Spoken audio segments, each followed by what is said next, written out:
affecting 23 arid and semi-arid counties a national disaster. Consequently, President Uhuru Kenyatta has called on the local and international partners to come and support the government's efforts to contain the situation. The government has allocated 11 billion shillings to cater for drought intervention in the months of February and April.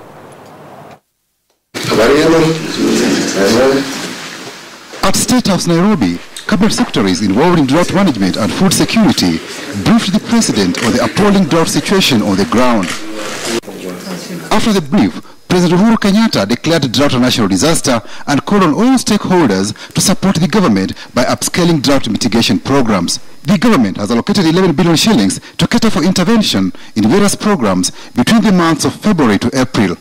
The National Treasury has released the first tranche of 7.3 billion shillings, while county governments have provided 2 billion shillings. The Kenya Red Cross Society says 2.7 million Kenyans are in need of food aid.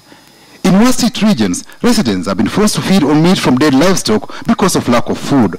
In some towns of West Pokot and Baringo counties, residents have been forced to eat wild fruit, which they have to boil for hours to remove poison.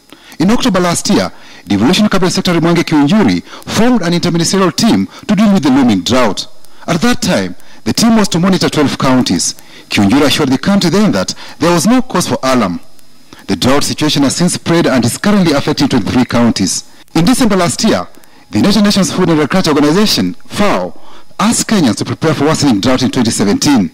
The UN had used its early warning system that predicts the availability of forage for animals in the arid livestock-dependent northern Kenya region. FAO said the months of April and May will present a big challenge